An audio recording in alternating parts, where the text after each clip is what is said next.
اس کو کیا حق پہنچتا ہے کہ وہ کبھی کسی کو غداری کا سرٹیفکیٹ دے اور کبھی کسی کو غداری کا سرٹیفکیٹ دے؟ اگر اس پر بات آئے گی تو پھر آپ مشرف کو کس چیز کا سرٹیفکیٹ دیں گے؟ پھر آپ ایوب خان کو کس بات کا سرٹیفکیٹ دیں گے؟ پھر آپ ضیاء الحق کو کس بات کا سرٹیفکیٹ دیں گے؟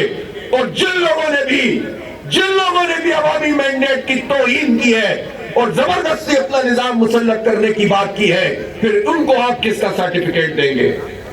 اس لیے یہ سرٹیفکیٹ بانٹنا چھوڑ دیجئے پریس کانفرنسوں میں، قوم کو ساتھ لے کر چلیے۔ قوم ساتھ نہیں ہوگی تو ہم دشمنوں کا مقابلہ نہیں کر سکتے۔ فوج اور عوام کے درمیان تفریق نہیں ہونی چاہیے، ورنہ دفاع کی صلاحیت متاثر ہو جاتی ہے۔ اللہ تعالیٰ نے ہمیں سرخرو کیا، جب ہندوستان نے ہم پر حملہ کیا تو پوری قوم متحد ہوئی اور وہ فوج کی پشت پر آ کر کھڑی ہو گئی، آپ کو عزت ملی۔ اس کا مطلب یہ ہے کہ جب آپ اپنے حصے کا کام کرتے ہیں، اپنی آئینی اور دفاعی ذمہ داری پوری کرتے ہیں، قوم آپ پر پھول نچھاور کرتی ہے۔ لیکن جب آپ جمہوریت کو رونتے ہیں، جب آپ اپنی مرضی اور قوم 47 کی حکومت لے کر آتے ہیں تو لوگ غصے میں آتے ہیں۔ اس غصے کو آپ اپنی مخالفت نہ سمجھیں، حالات کو سمجھنے کی کوشش کریں اور قوم کو ساتھ لے کر چلیں اور اپنی ذمہ داری ادا کریں، تو یہ سب مل کر انشاءاللہ ملک کو مضبوط بھی بنائیں گے اور آگے بھی لے کر جائیں گے۔ میرے بھائیوں اور دوستوں، میں بیوروکریسی کی بات کر رہا تھا، میں عدالتوں کی بات کر رہا تھا۔ پاکستان میں جو عدالتی نظام ہے، آئین تو کہتا ہے کہ انصاف کو گھر کے دروازے دہلیز پہ لا کر دینا ہے، لیکن ہمارا عدالتی نظام 23 لاکھ سے زائد مقدمات پاکستان کی عدالتوں میں پڑے ہوئے ہیں جو پینڈنگ ہیں۔ خود سپریم کورٹ اور ہائی کورٹس میں 5 لاکھ سے زائد مقدمات پڑے ہوئے ہیں۔ لوور کورٹس میں لوگ دھکے کھاتے رہتے ہیں، کوئی پوچھنے والا نہیں ہوتا۔ انصاف خریدنا پڑتا ہے، اور وہ بھی اتنی بولی لگاؤ کہ جس میں کسی طاقتور کی بولی کے مقابلے میں اور گولی کے مقابلے میں آ کر کھڑے ہو سکو، تب جا کر کوئی بات بنتی ہے، ورنہ لوگوں کو انصاف نہیں ملتا۔ کوئی کسی کی زمین پر قبضہ کر لے، 40 سال مقدمے چلتے ہیں۔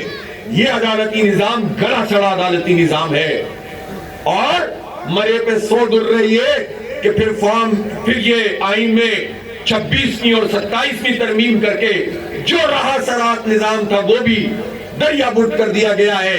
لہٰذا اس پورے عدالتی نظام کو تبدیل کرنے کی ضرورت ہے۔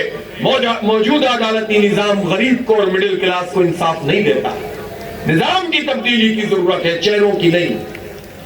تعلیم کو دیکھ لیجیے آپ، کتنے غریب ہیں، کتنے مزدور ہیں۔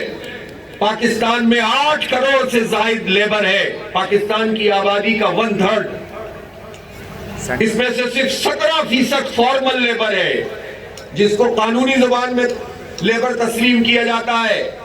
83% تقریباً 7 کروڑ کے قریب لوگ ہیں جن کی مزدور ہونے کی حیثیت ہی پاکستان میں نہیں ملی ہوئی کسی کو۔ ان میں کھیت مزدور بھی یعنی کسان بھی ہے، اور اس میں ملوں میں کام کرنے والا، ٹھیکیداری نظام کے تحت کام کرنے والا بھی ہے، اور انفارمل لیبر، رکشہ چلانے والا، ریڑھی لگانے والا، ٹیکنیشین، جو میکینک اور لوگوں کی خدمت کرنے والے، محنت مزدوری کرنے والے، ڈرائیوری کنڈکٹری کرنے والے، ان سب لوگوں کو تو ملازمت کے حقوق اور ملازمت مزدور ہونے کا ٹائٹل بھی حاصل نہیں ہے۔ یہ کیسا نظام ہے کہ جس میں آپ مزدور کو مزدوری تسلیم نہ کرتے ہو؟ حکومتیں بہت بڑے بڑے اعلانات کرتی ہیں کہ منیمم ویج، کم سے کم تنخواہیں ہونی چاہیے، لیکن کم سے کم تنخواہ کا اطلاق کتنی جگہوں پر ہوتا ہے؟ 7 کروڑ پہ تو ہوتا ہی نہیں ہے، اس لیے کہ ان کا تو کوئی حق ہی نہیں ہے۔ لیکن جو بقیہ 1 کروڑ لوگ ہیں، اس میں سے بھی 8-10 لاکھ لوگ ہیں جو رجسٹرڈ ہوتے ہیں، جن کو وہ جو حکومت کے محکمے ہیں ان سے کچھ مراد ملتی ہیں، ورنہ یہ مراد بھی کھا لی جاتی ہیں۔ ایسی صورتحال میں مزدور کا بچہ، کسان کا بچہ، ٹیکسی ڈرائیور، کنڈکٹر، یہ لوگ کیسے اپنے بچوں کو پڑھائیں گے؟ اس کے لیے سرکار کے اسکول ہوا کرتے تھے، اور ان اسکولوں میں غریب اور امیر اور مڈل کلاس کے بچے ساتھ پڑھ لیا کرتے تھے. اب آہستہ آہستہ انہوں نے سرکاری اسکولوں کو تباہ کر دیا. کتنے لوگ پرائیویٹ اسکولوں میں اپنے بچوں کو پڑھا سکتے ہیں؟ اور پھر پرائیویٹ اسکولوں میں بھی جب فیس زیادہ نہیں ہوگی تو وہ کہاں سے اساتذہ کی تنخواہ دیں گے؟ تو وہ بھی پھنسے رہتے ہیں، جس کے نتیجے میں جو چیز کمپرومائز ہوتی ہے، جو متاثر ہوتی ہے چیز، وہ تعلیم ہوتی ہے. چند لوگوں کے بچوں کو بہت اچھی تعلیم مل جاتی ہے دولت کی بنیاد پر، اور قوم کی اکثریت کا حال یہ ہے کہ اسے تعلیم نہیں ملتی، یا ملتی ہے تو انتہائی محدود ملتی ہے. کمپٹیشن سے آپ 90% لوگوں کو باہر کر دیتے ہیں، اور اس کے نتیجے میں چند فیصد لوگوں کا ٹیلنٹ ہی سامنے آتا ہے، اور وہ ٹیلنٹ بھی جب روزگار نہیں ملتا ملک سے باہر جانے کی کوشش کرتا ہے. یہ گڑا سڑا نظام کس نے بنایا ہے؟ کیا مزدوروں نے بنایا ہے؟ کسانوں نے بنایا ہے؟ یہ نظام کیا غریبوں نے بنایا ہے؟ یہ نظام بہت پڑھے لکھے لوگوں نے بنایا ہے اور چلایا ہے. یہ فوج کے جرنیلوں نے چلایا ہے، یہ ٹاپ کے بیوروکریٹس نے چلایا ہے، یہ ان جاگیرداروں اور وڈیروں نے چلایا ہے جنہیں اور ان کی اولادوں کو خاص طور پر انگریز نے پالا. کبھی ایک چور ہوگا، کبھی دوسرا چور ہوگا، کبھی ایک غدار ہوگا، کبھی دوسرا غدار ہوگا، لیکن حالات تبدیل نہیں ہوں گے. حالات تبدیل کرنے ہیں تو جد و جہد کو تیز تر کرنا پڑے گا. اس لیے میرے بھائیوں اور دوستوں، میری ماں بہنوں بیٹیوں، ایک بڑی کشمکش کے لیے تیاری کیجئے، ایک بڑی جد و جہد کے لیے تیاری کیجئے. ہم یہ دیکھتے ہیں کہ ہمارا ملک چاروں طرف سے خطرات میں گھرا ہوا ہے. ایک طرف ہندوستان ہے جس نے گزشتہ سال بھی حملہ کیا، اللہ کا شکر ہے اس نے منہ کی کھائی.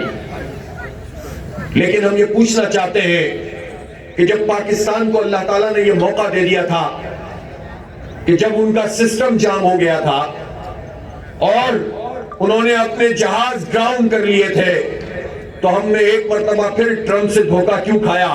آپ 2 دن جنگ اگر آگے بڑھا دیتے تو آئندہ کبھی بھی ضرورت نہیں کرتا کہ مودی کوئی بیان بھی دے سکتا ہے. اس طرح اس کو منہ کی کھانی پڑتی. لیکن آپ نے کہا کہ نہیں، ٹھیک ہے، ہم ثالثی قبول کرتے ہیں.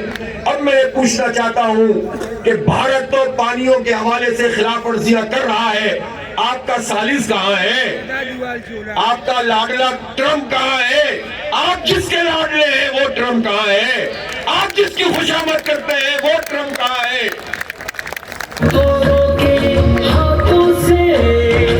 اور اسی طرح وہ بار بار دھمکیاں دے رہے ہیں. تو لہذا ہم یہ کہنا چاہتے ہیں کہ ہمارا اصل مسئلہ کشمیر ہے.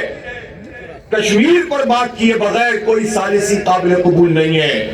اور کشمیر پر بات کیا ہوگی؟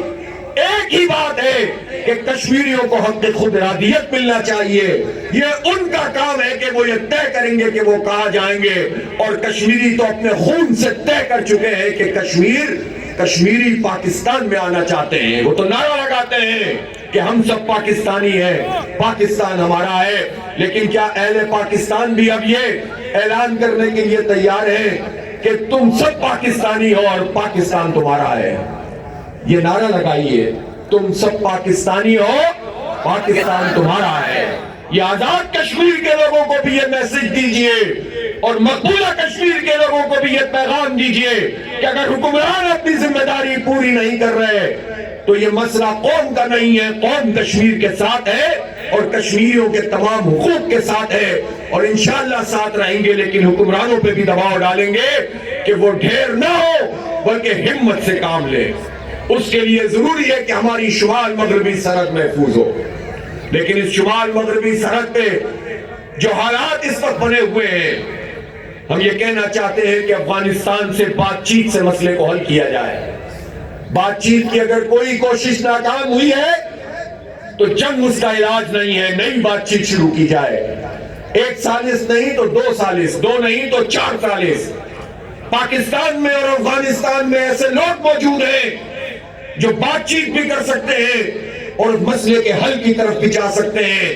وہ زبان استعمال کرنا جس کے نتیجے میں جنگ ہو، اور جنگ کے نتیجے میں نہ پاکستان اس سے کوئی فائدہ حاصل کرے نہ افغانستان کوئی فائدہ حاصل کرے، اور ایک برادر اسلامی ملک، 2 برادر اسلامی ملک آپس میں لڑنے لگے. اس کا فائدہ کس کو ہوگا؟ تو افغانستان کی حکومت کی بھی ذمہ داری ہے کہ ان کی سرزمین دہشت گردی کے لیے استعمال نہ ہو. اور پاکستان کی بھی ذمہ داری ہے کہ ہم کسی بھی طریقے سے مذاکرات کی ٹیبل پہ ہی بیٹھے اور مسئلے کو حل کریں. اور وہ ساری پولیٹیکل فورسز، علماء کرام، جو لوگ بھی اس میں آگ لگانے کے بجائے آگ بجھانے کی بات کریں، ملانے کی بات کریں، تقسیم نہ کرنے کی بات کریں، ان کو ساتھ بٹھا کر اس مسئلے کو ریزالو کیا جائے، ورنہ دونوں ملکوں کے لیے مفید نہیں ہے. ہم دہشت گردی کو قبول نہیں کر سکتے، ہم اپنے جوانوں کا خون نہیں دیکھ سکتے. یہ فوج بھی ہماری ہے، اس کا کوئی سپاہی اگر شہید ہوتا ہے ہمارا سپاہی ہے، اس کا کوئی افسر شہید ہوتا ہے ہمارا افسر ہے. لیکن ہم جب دوسری طرف دیکھتے ہیں تو مسلمان کا خون کیسے کر سکتا ہے؟ وہ کون سی غلط فہمیاں ہیں؟ یہ فتوے دینے سے مسئلہ حل نہیں ہوگا، یہ بات کرنے سے مسئلہ حل ہوگا. یہ قوم کو ایک کیجئے اور مسئلے کا حل تلاش کیجئے. فتوے تو پہلے بھی ہم بہت دیتے رہے ہیں، ان فتاوا سے مسئلہ حل نہیں ہوتا ہے. اس لیے افغانستان پر سنجیدگی سے بات کو آگے بڑھایا جائے، اور ہم کسی بھی صورت میں متحمل نہیں ہو سکتے اپنے اس ملک کے ساتھ جنگ کے کہ جس کی 40-45 سال ہم نے خدمت کی ہے، قربانیاں دی ہیں، اپنے گھر کھولے ہیں، اپنے بازار کھولے ہیں. پھر ہم کیسے ممکن ہے کہ اپنے افغانی بھائیوں کے خلاف ہو سکتے ہیں؟ لیکن اس طرح کی باتیں دونوں قوموں کو دور کر دیتی ہیں اور اس کے نتیجے میں نفرتیں پروان چڑھتی ہیں. تو کیسے یہ ملک آگے بڑھ سکتا ہے؟ کیسے یہ ملک ترقی کر سکتا ہے؟ جب آپ مقابلے سے اور اس کی دوڑ سے ہی لوگوں کو باہر کر دیں گے. اس وقت پاکستان میں 5 سے 16 سال تک کی عمر کے جو بچے ہیں ان کی تعداد تقریباً 6 سے 7 کروڑ ہے. اور آئین پاکستان یہ کہتا ہے کہ اس عمر کے بچوں کو فری ایجوکیشن دینا، کوالٹی ایجوکیشن دینا حکومت کی ذمہ داری ہے. یہ نہیں ہے کہ فری دے رہے ہیں تو اس میں تعلیم معیاری نہیں ہوگا. دونوں چیزوں کی ذمہ داری حکومت کی ہے، ریاست کی ہے. اس ریاست کی ہے جو اپنی ریٹ قائم کرنے کے لیے پریس کانفرنس کرتی ہے، لیکن وہ ریاست لوگوں کو تعلیم نہیں دے رہی ہے 70 سال سے. 2 کروڑ 62 لاکھ بچے آؤٹ آف اسکول ہیں. 2 کروڑ 62 لاکھ بچے تو ہے ہی نہیں اسکولوں میں، اور جو ہے ان کا حال بھی دیکھو. اور پھر جو سرکار کے اسکول ہیں یہ کہتے ہیں کہ پنجاب میں بہت کام ہوتا ہے. یہ کام ہوتا ہے کہ جو اسکول اچھے تھے وہ بھی تباہ کر دیے اور 25,000 کے قریب اسکول آؤٹ سورس کر دیے ہیں.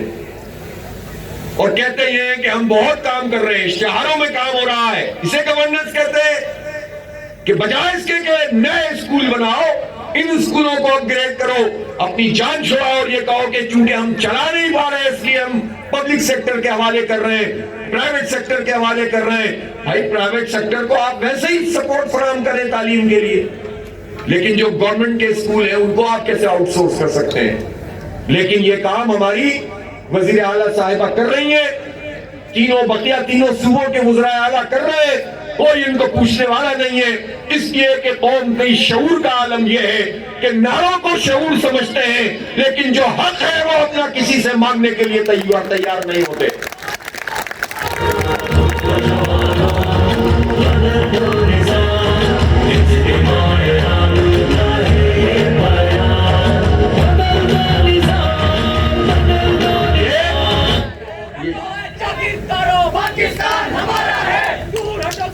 اس نعرے کا جواب جب پورے مجمع سے آئے گا تو میں سمجھوں گا نعرہ یہاں سے نعرہ نہیں لگے گا، وہیں سے لگے گا.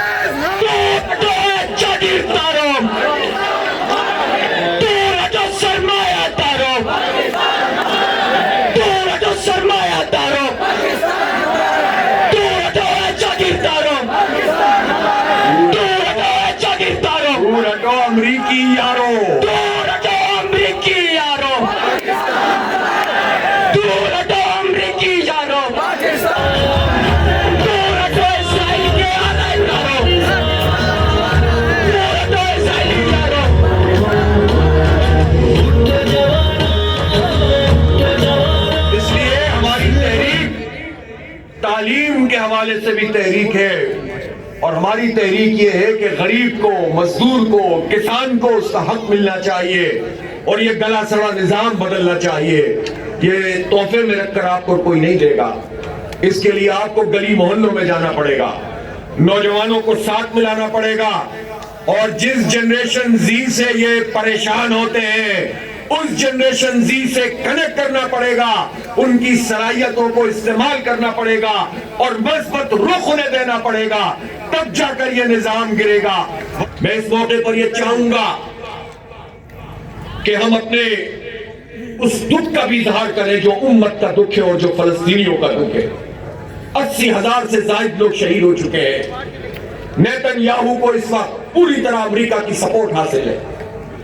اس نے پورے غزہ کو ملبے کا ڈھیر بنا دیا ہے. جنگ بندی کے باوجود سینکڑوں خلاف ورزیاں کر چکا ہے، ہزاروں لوگوں کو شہید اس کے بعد بھی کر چکا ہے. اور جو طے پایا تھا کہ اتنے ٹرک روز جائیں گے اس کا 15 سے 20% سے جا پا رہا ہے. بچے بھوک سے شہید ہو رہے ہیں.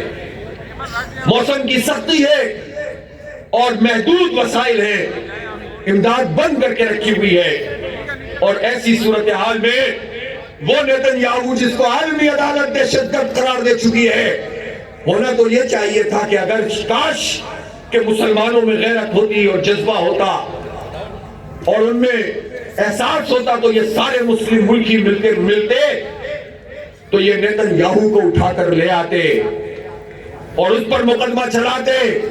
لیکن ٹرمپ یہ تو نہیں کر رہا، نیتن یاہو کو تو سپورٹ کر رہا ہے اور وینزویلا کے صدر اور ان کی ایریا کو اغوا کر کے اس نے نیو یارک پہنچایا ہے اور ایک جعلی مقدمہ وہ چلا رہا ہے. ہم اس دہشت گردی کو قبول نہیں کر سکتے اور ہم یہ پوچھنا چاہتے ہیں اپنے وزیر اعظم سے کہ جس نے پوری دنیا کے سامنے ٹرمپ کو سلوٹ کیا تھا اور خوشامدی اور چاپلوس ہونے کا وہ کون سا حق تھا جو ادا کیا تھا، وہ وزیر اعظم صاحب اب آپ بتائیے کہ وینزویلا کے صدر کو ٹرمپ نے جس طرح سے اغوا کیا ہے اور حملہ کیا ہے، بین الاقوامی قوانین کو رون دیا ہے اور گرین لینڈ پر وہ حملے کی بات کر رہا ہے، کیوبا پہ حملے کی بات کر رہا ہے، ایران پر حملے کی بات کر رہا ہے، کولمبیا اور میکسیکو پہ حملے کی بات کر رہا ہے، تو آپ کا نوبل انعام کہاں چلا گیا؟ کیوں قوم کو شرمندہ کرتے ہو؟ میں ٹرمپ نے یہ کہا کہ ہم نے نیتن یاہو کو وہ ہتھیار دیے جو مجھے بھی نہیں معلوم کیسے تھے، لیکن نیتن یاہو نے اس کا بہت ٹھیک استعمال کیا.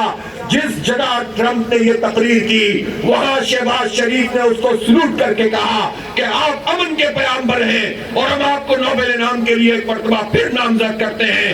شرمانی چاہیے شہباز شریف تمہیں، تم قوم کی عزت اور وقار کے خلاف بات کرتے ہو. ہمیں ایسے وزیر اعظم قبول نہیں ہے.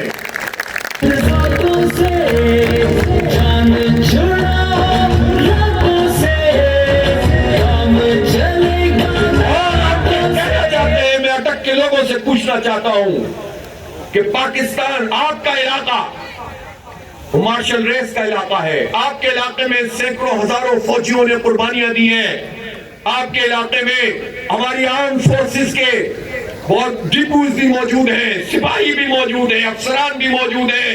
اٹک پالو یہ بتاؤ، یہ جو انٹرنیشنل اسٹیبلائزیشن فورس کے نام پر ٹرمپ نے ایک فوج بھیجنے کی بات کی ہے جس کو خود ٹرمپ اپنی نگرانی میں جس سے کام لے گا، اور ٹرمپ نے کہا ہے کہ ہم حماس کو ڈسارم کریں گے، اس سے اسلحہ لے لیں گے. کیا تمہیں یہ قبول ہے کہ پاکستان کی فوج فلسطین جائے اور غزہ جائے اور وہاں پر جا کر وہ اسرائیل کے ایجنٹ کا کردار ادا کرے؟ فوج پاکستان کی ہو اور کردار وہ اسرائیل کے لیے ادا کرے اور فلسطینیوں کے خلاف استعمال ہو، ہم کسی صورت میں سے قبول نہیں کر سکتے. واضح طور پر اس بات کا اعلان کرتے ہیں کہ ہم پاکستانی فوج کو غزہ بھیجنے کے خلاف ہیں اور یہ امریکی ایجنڈا ہے جسے ہماری فوج پورا نہیں کرے گی اور اس کو نہیں کرنا چاہیے، اس کا اعلان کرنا چاہیے. یہ کہنا کہ ہم وہاں جائیں گے اور حماس کو ڈسارم نہیں کریں گے، یہ قوم سے جھوٹ بولنے کے مترادف ہے. اسحاق صاحب آپ یہ جھوٹ نہ بولیں اور واضح اعلان کریں. آذربائیجان ایک ہمارا دوست ملک ہے، لیکن آذربائیجان کے اسرائیل سے بہت گہرے تعلقات ہیں. کل آذربائیجان کے صدر نے بھی اعلان کر دیا کہ ہم غزہ فوج نہیں بھیجیں گے. اب تو تم اعلان کر دو کہ ہم فوج نہیں بھیجیں گے. اتنی بڑی دہشت گردی, کھلی غنڈہ گردی ٹرمپ نے کی ہے پوری دنیا کے سامنے. اس نے وینزویلا کے صدر کو اغوا کیا ہے. اب تو اعلان کر دو کہ تمہارا منصوبہ امن کا منصوبہ نہیں ہو سکتا. فلسطین فلسطینیوں کا ہے, حماس کی قیادت کے بغیر, جو وہاں ایک جمہوری قیادت ہے, ڈیموکریٹک قیادت ہے اور لیجیٹیمیٹ قیادت ہے, اس کے بغیر وہاں کوئی امن قائم نہیں ہو سکتا. اس لیے کسی صورت میں بھی ہماری فوج غزہ نہیں جانی چاہیے.